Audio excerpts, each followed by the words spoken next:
Well, there's been a big hoo-ha in the press last week, and Japan Today reports about it. It's all about the BBC. The Japanese embassy in London even went so far as to lodge a written protest against the BBC and a production agency, saying that they insulted a deceased Japanese man who actually survived both the atomic bombings of Hiroshima and Nagasaki during World War II. What's interesting is the BBC producer actually apologized. The name of the show is called Q! Q. That's kind of an interesting name for a show. It's just one letter with an exclamation mark. What's interesting is on the show on December 17 last year, a guy by the name of Tsutomu Yamaguchi, basically, he was famous because he's a double hibakusha. Now, you know, a hibakusha is a guy who survived an atomic bombing. There ain't too many of them around. And this guy survived both of them. He was unfortunate enough to be in both, tragic enough to be in both Hiroshima and a few days later in Nagasaki when the second bomb was dropped back in World War II. And what's interesting is he died in 93, in last January, at the age of 93.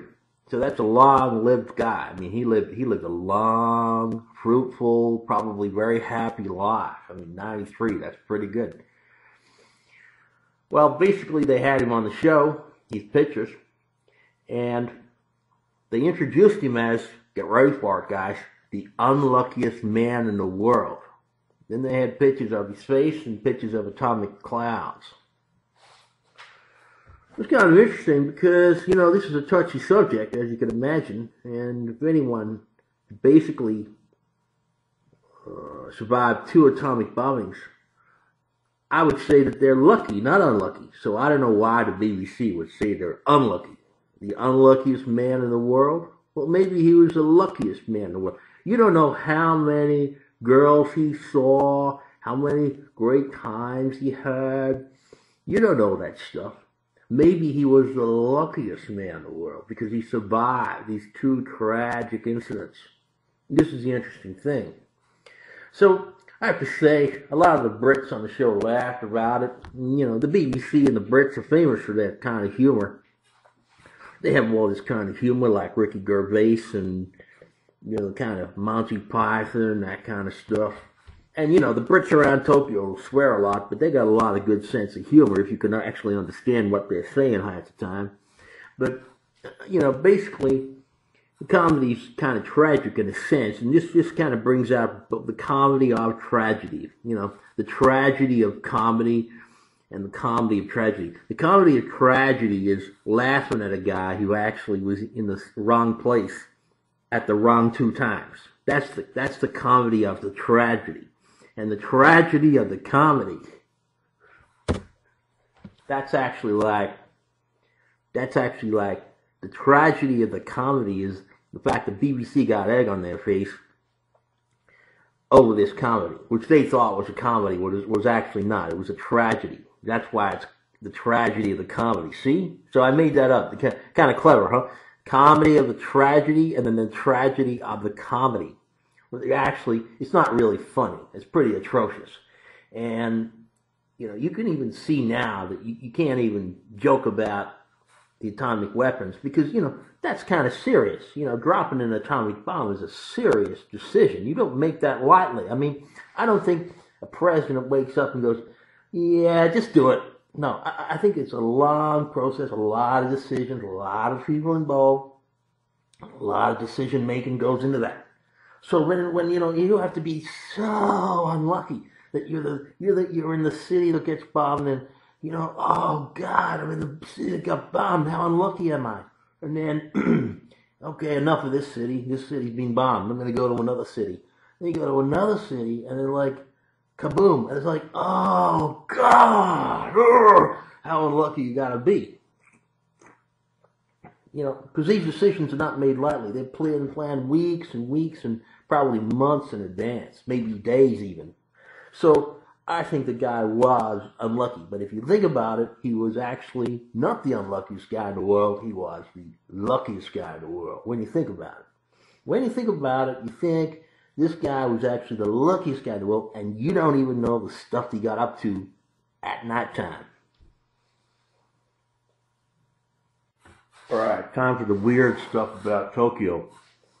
Well, okay, I'll tell you a story. I was sitting in a cafe in Tokyo itself, Tokyo Station, and waiting for the guys to come around and meet me. While I was waiting there, I saw a couple of young guys from England come in, and one of them had a backpack, and the other one was wearing a tie, and I thought, okay, a couple of young, nice gentlemen. One of them started swearing in front of everyone, and one of them started telling everyone how much he hated his job, and as much as I could figure, the guy was working at an eikaiwa, and this is a big problem here in Tokyo these days. A lot of these eikaiwa kids are having a lot of trouble. Many of them are having problems being able to get the hours. Many of them being exploited by their employers. And I don't see a lot of activity there in the eikaiwa community that I know, and I don't know that many people, but I do see them, and I do occasionally talk to them, who tell me about these hours, and they're not getting any relief from the labor unions, and they're not getting any relief from their employers, and they're not getting any relief from extra work, because there ain't no extra work. And you can see in the communities there online, like in the Tokyo Forum and elsewhere, a lot of people are complaining about the standards of quality. And my opinion about this is that as long as a kid can speak English properly, he should be allowed to communicate with a Japanese person.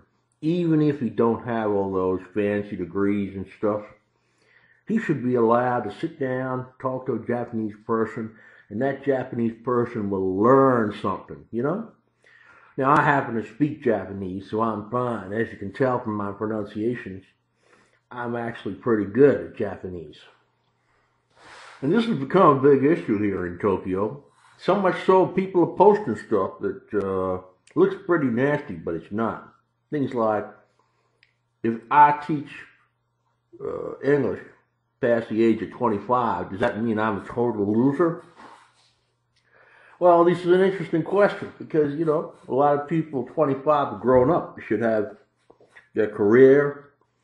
And the real issue is whether or not teaching English in Japan is actually a career or whether it's something that people just do to get by. I don't really know. I've been here too long, but it's kind of interesting because a lot of people think that it's going to be a great career. They're going to make a lot of friends. They're going to be bedded down. They're going to make a lot of money. They're going to sit there for 20, 30, 40 years like a real career. And they're going to make a lot of money and have enough to retire. But I don't think that's going to happen, talking to these people.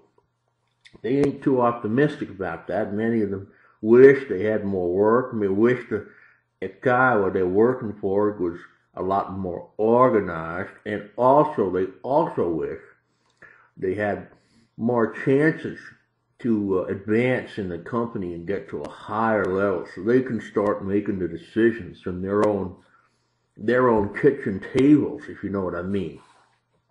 So, you know, they're not played around like pawns on a chessboard. They want to be able to make the plays themselves, because it seems to me that a lot of these kids are being flung from one side. One of the things that British guy mentioned was he had to go from one side of Tokyo to the other. He had 30 minutes to do it. And you had to do it in summer, with a tie on, with the suit, and just made it to the other place in time. And then he had to do another 3 hours